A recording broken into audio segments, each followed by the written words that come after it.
Welcome to the deep dive. Today, we're plunging headfirst into the fitness world, but maybe not how you'd expect. We're talking about exposing some, well, truly shocking misconceptions that this whole multi-trillion-dollar industry seems to be built on. This is where we take a stack of your sources, boil down the essence of a, frankly, remarkable story, and give you the real insights. Yeah. And right at the heart of this story, there's this 74-year-old cyclist. Now, this isn't just any septuagenarian. He casually knocks out 60-mile rides, which is impressive enough, but he operates on a philosophy that, well, directly contradicts nearly everything you've probably ever been told by the modern fitness industry. So yeah, prepare for some serious paradigm shifts. Oh, absolutely. This deep dive, we're going to unpack how these pervasive myths, everything from rigid heart rate zones to the very idea of core stability, how they've led to what we're calling a disconnection crisis, between people and their own bodies. We'll dig into the source material to reveal not just what's wrong, but crucially, why it matters so profoundly, and maybe what a much better, more intuitive path looks like. Right. So our mission today is really to cut through all that noise, give you those aha moments, those times where things just click, and show you how you can gain knowledge quickly but thoroughly without feeling overwhelmed. Okay, let's unpack this. So let's kick things off with maybe the most ubiquitous fitness myth out there, heart rate zones, specifically that whole zone 2 training thing. You've seen it everywhere, right? Every fitness app, every tracker, every trainer, they all seem to promote that sacred 220 minus age formula for calculating your maximum heart rate. It feels like gospel truth. But what's the real story? Where did that actually come from? Yeah, that 220 minus age thing, it's everywhere. But our sources, they reveal its origin is, well, it's far from scientific. Really far. It was literally a rough guess, just a back-of-the-envelope thing by a researcher back in the 70s, not derived from extensive studies or any kind of scientific rigor. Nope.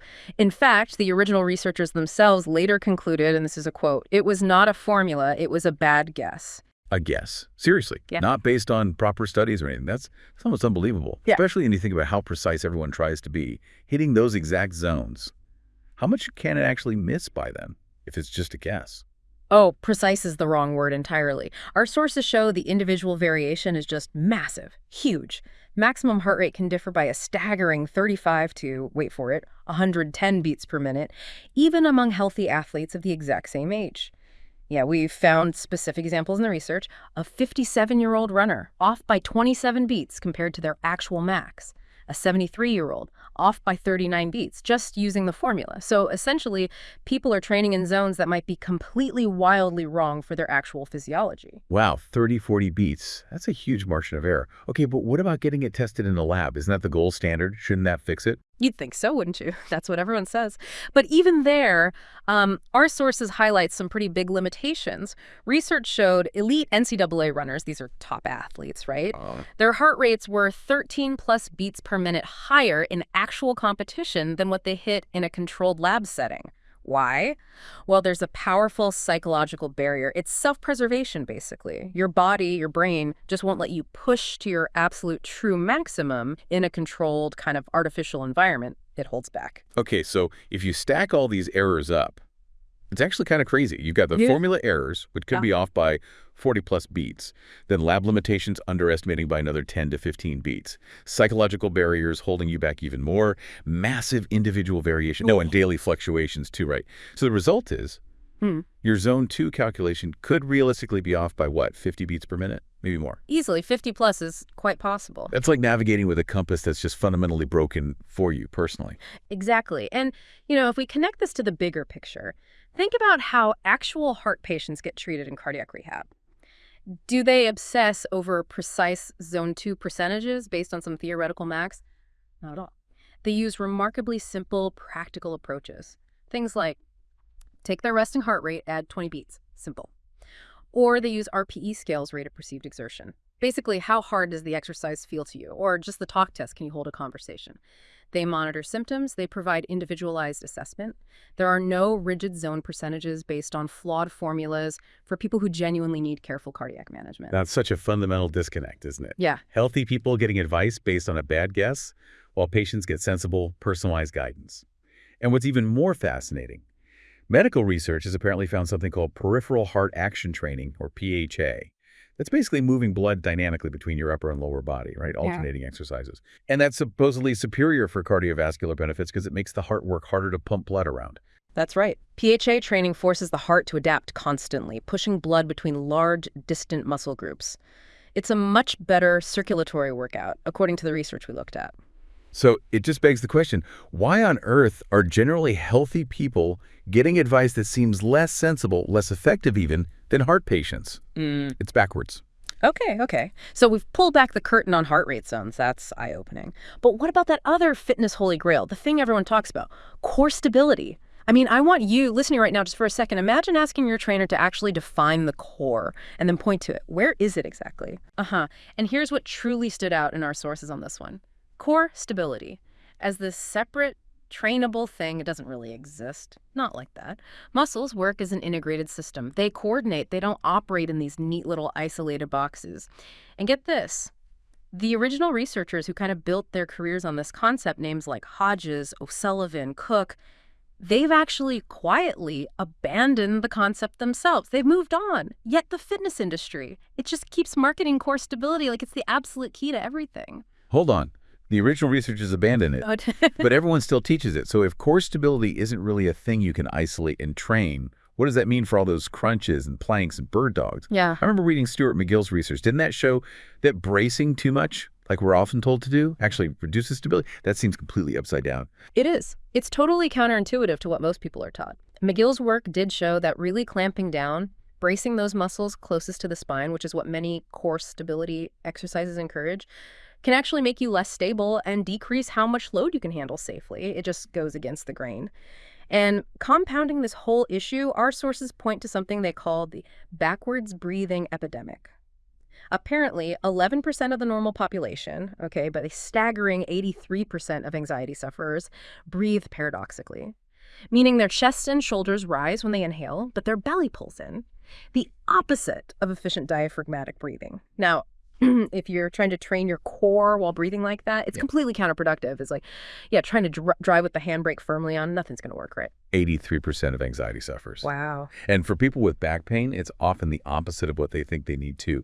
Our sources said they often have too much muscle tension, too much co-contraction, not too little. Exactly. They don't necessarily need more strengthening in the way people think. They often need better coordination, better timing, and actually relaxation of those chronically tight muscles. So you could have visible six-pack abs, but if your breathing pattern is off and everything's just braced all the time, your core is actually dysfunctional when it comes to real-world movement. Precisely. And this is where our 74-year-old cyclist, the heretic in this story, his approach really makes sense. His integrated philosophy basically says there is no core to train in isolation. There's only movement coordination of the whole system. And his way of training, his cycling, his other movements, they naturally develop what people think they need core stability for.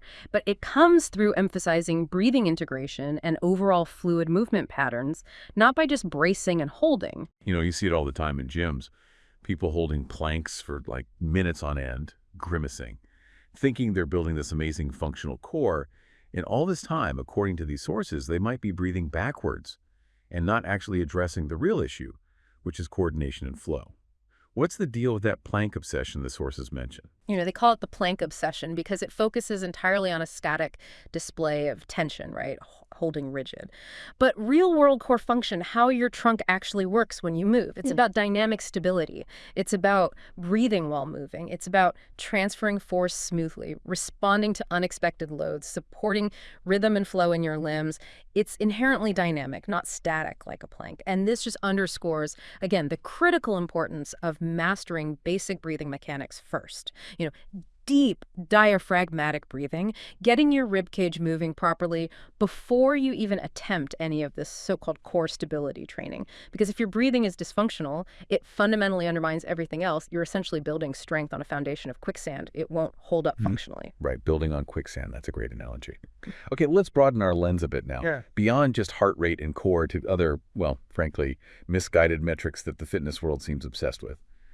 Let's talk about the BMI, body mass index. It feels so official, so medical. But I keep hearing it's actually pretty flawed. What's its story? Oh, the BMI story is It's almost comical if it weren't taken so seriously. It's laughably outdated. It originated way back in the 1830s by a Belgian statistician, and he was studying, wait for it, Belgian men. That was his data set. So right away, you can see the massive limitations, right? It wasn't designed for individuals or women or different ethnicities or athletes, and that's why it often classifies perfectly healthy muscular athletes as overweight or even obese, because muscle weighs more than fat. The actual goal, the thing we should be focusing on, according to our sources, is body recomposition. That means simultaneously losing fat and gaining muscle. And the research you looked at definitively confirms this is possible, even for people who are already pretty well trained. It's not just for beginners, but the scale and the obsession with that single BMI number, it completely blinds people to this kind of incredible success. Think about it. You could lose 10 pounds of fat, gain 10 pounds of muscle, look and feel way better, be much healthier, but the scale doesn't budge. And the BMI might not change much either. You'd think you failed when actually you've achieved something amazing. That is a perfect example of a metric just leading us completely astray, focusing on the wrong thing. And this kind of leads us to what our sources called the static exercise delusion. Okay, so cardiovascular disease is the #1 killer globally, right? Fundamentally, it's a circulation problem. Yet what does so much of the industry promote? Static holds like planks again, or lots of floor-based positions you see in some styles of yoga or Pilates, things that minimize the actual circulatory benefits. So what does circulation really need? Yeah, that's a great point. Circulation thrives on movement. It needs movement between positions, not just holding one. It needs dynamic muscle pumps, muscles contracting and relaxing rhythmically to help push blood along. It needs varied planes of motion moving forwards, backwards, sideways, rotationally. It needs rhythmical patterns and that upper-lower body alternation we mentioned with PHA training, not just lying relatively still on a mat. And remember, our 74-year-old cyclist again, the one defying the norms, our sources actually call him the mislabeled revolutionary because his approach to movement, sometimes stuff that looks a bit like Pilates, perfectly illustrates this. His version isn't static floor work. It's dynamic, it's rhythmical, it involves cross-lateral movement, opposite arm and leg working together that profoundly enhances circulation. He actually describes it as a bit like jazz. Like jazz. How so? Because, he says, it requires listening to your body, responding in the moment, finding a rhythm and flowing with it, rather than just rigidly adhering to some preset count or form. It's improvisational within a structure. It's really interesting. And his approach to recovery, you mentioned, is just as countercultural. So after a big 60-mile ride, he doesn't do what everyone says, which is a gentle recovery ride, right? More cycling. Instead, the sources describe him moving with water bottles in these spiral patterns, practicing something called capoeira ginga. What is that? Ginga is the fundamental movement in capoeira, the Brazilian martial art. It's this continuous, flowing, side-to-side rocking step, very fluid, very rhythmic. Okay, so spiral patterns, ginga, gentle isometric holds, often to Cuban music. Right. What's the logic there? Why that better than just more easy cycling? Well, think about it. It makes so much more sense than the typical recovery ride madness, just doing more of the same low-intensity activity that contributed to the fatigue in the first place. His approach directly addresses what cycling neglects. Cycling is very sagittal, plane dominant, mostly lower body. His recovery involves upper body circulation, the water bottles, multiplanar movement, spirals, ginga, and different kinds of muscle activation, isometrics. It's about whole body integration. And the Cuban music, that isn't just background noise. Our sources explain it actually supports recovery. How? By helping to naturally synchronize physiological systems through rhythm, by tapping into cultural wisdom around movement and music, and by activating the parasympathetic nervous system, the rest and digest system. It's recovery driven by sustainable pleasure and rhythm, not by calculated protocols and data points. Wow. Sustainable pleasure. That's not a phrase you hear much in fitness tech. Yep. Okay, but wait. Is all heart rate monitoring useless then? Because the sources did highlight one legitimate application, right? Heart rate variability, or HRV. How is that different? Why is that one? Yes. HRV is the exception that proves the rule, in a way. It's fundamentally different. Instead of just looking at the rate your heart is beating during exercise, HRV looks at the tiny variations in time between your heartbeats, usually measured at rest. And this variability, it's a powerful indicator of your body's readiness, your nervous system state.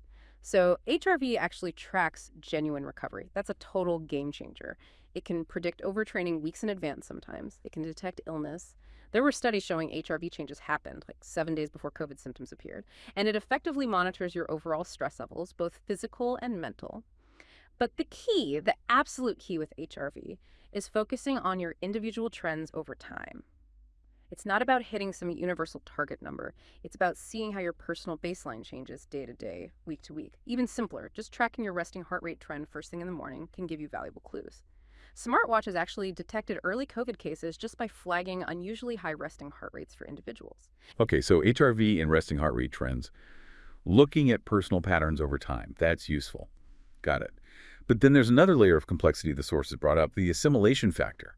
The idea that our body's ability to actually use nutrients varies wildly depending on, well, on lots of things. Why aren't we talking about that more instead of just calories in, calories out? Exactly. It's another huge blind spot. The sources really dig into this, how the body's ability to absorb and actually utilize the nutrients we consume can vary dramatically based on timing, stress levels, sleep quality, gut health. So many factors. Alcohol, for instance. It interferes with nutrient absorption far beyond just its own empty calories. It messes up the whole process. And research on nutrient timing and exercise shows significant effects too, like exercising before breakfast in a fasted state. That was shown to increase 24-hour fat oxidation by something like 30% compared to eating first. These are significant metabolic shifts. It just raises that crucial question again. Why do we obsess over simplistic, often flawed metrics like calories or BMI and completely ignore these much more nuanced, powerful biological factors? It seems like we prefer easy numbers, even if they're wrong. And there was that bit about professional wisdom, too. Our 74-year-old cyclist observing that even medical professionals sometimes resist his suggestions for, say, stroke or heart attack patients to do things other than just cycling or walking. Yeah, he noticed a persistent bias both in the medical field and within cycling culture itself towards sports-specific fitness. So even when logic suggests that improving overall full-body circulation with varied movements would be beneficial, especially post-stroke or heart attack, the default is often just more walking or stationary cycling. There's a reluctance to integrate other forms of movement that could offer broader benefits. It all seems to point towards this bigger issue you mentioned earlier, Yeah. the disconnection crisis. That's really the core of it, I think. All these factors converge there. Technology, all these trackers and apps, they promise to connect us more deeply with our bodies, right? But paradoxically, our sources argue they've actually outsourced our own body awareness to the devices. We've started to erode our trust in our internal sensations, fatigue, hunger, pain, effort level. We look at the screen instead of listening inwards. Movement becomes about hitting data points, not about the lived, felt experience. And it's not just us. The sources point out even doctors sometimes reach for a digital device or a scan before doing a thorough manual assessment, relying more on the tech than their own hands and observations. Wow, outsourcing our own feelings. That's a stark way to put it. But there's a counter movement, right? You called it the Joy Revolution. Tell me about that. Yeah, the Joy Revolution is about reclaiming what movement used to be and what it can be. Think about it historically, culturally. Movement wasn't always about optimization and data. It was often celebratory dance festivals. It was exploratory hiking, playing. It was social team sports, group activities. It was meditative walking, tai chi, yoga in its original sense. Now, for many people, it's become transactional, burning calories, hitting targets. It's anxious, am I doing it right? Am I good enough? It's often isolated headphones in, staring at a screen. And frankly, it can be pretty joyless, just another task to tick off. Are cyclists using Cuban music? That's a perfect example of bringing joy back. It taps into that natural rhythm regulation we talked about, but more importantly, it provides sustainable motivation through intrinsic pleasure. You move because it feels good, because the music moves you, not just because your watch told you to. It reminds us that movement should feel good. So if this wisdom, listening to your body, moving for joy, focusing on integration, not just isolation, if it makes so much sense, why is it still so ignored by the mainstream fitness world? What's the resistance? Well, that's what our sources call the industry's last stand. There are some powerful forces invested in the status quo. Think about it. This kind of wisdom directly threatens technology companies. How do you monetize listen to your body? You can't sell a subscription for that. It threatens the huge fitness industry built on supplements, gadgets, and optimization products promising quick fixes based on those flawed metrics. It threatens coaching certifications that rely on rigid, easily teachable protocols like heart rate zones. It's harder to teach intuition. And it threatens the social media fitness culture, where sharing your metrics, your speed, your heart rate graph, your plank time is the currency. You can't easily share how good the rhythm felt. Plus, you've got basic cognitive dissonance. It's hard to accept you might have been doing it wrong. There's age bias dismissing wisdom from an older person. And even practical things like facility marketing, it's easier to sell a core blast class than an integrated movement and breathing session, even if the latter is far more effective. The familiar sells, even if it's flawed. Okay, so it really boils down to a fundamental choice, doesn't it? What the sources frame as the cyborg path versus the wisdom path. Exactly. The cyborg path is all about optimization, data, external validation, potentially very efficient, but maybe fundamentally disconnected from your own human experience, versus the wisdom path, which is about trusting your body's innate sensations, moving for joy and connection, integrating mind and body, and really playing the long game of sustainable health and well-being. And that quote from our 74-year-old cyclist perfectly sums up that wisdom path, doesn't it? Can you share that again? Yeah, it's so simple but profound. He says, "What I can do and what I'm prepared to do is different. My longevity probably depends on it. The race I'm in is a different one. Speed doesn't equal health. All these riders will never be close to pro standards, so enjoy yourselves." Speed doesn't equal health. Enjoy yourselves. Wow. So, bringing this all home. Yeah. What's this mean for you listening right now? It really feels like a fundamental choice is laid bare here. Are you going to keep trusting algorithmic prescriptions, often based on demonstrably flawed formulas and metrics? Or are you going to choose to tap into centuries of human cultural wisdom and maybe more importantly, start trusting your own body's innate signals again? And maybe the revolution we need in health and fitness starts not with buying a new, smarter device or signing up for an even stricter plan. Perhaps it starts with something much simpler. Taking a single step away from the screen, tuning back into your own body, following a rhythm that feels good, and deciding to play the long game. Trusting yourself again.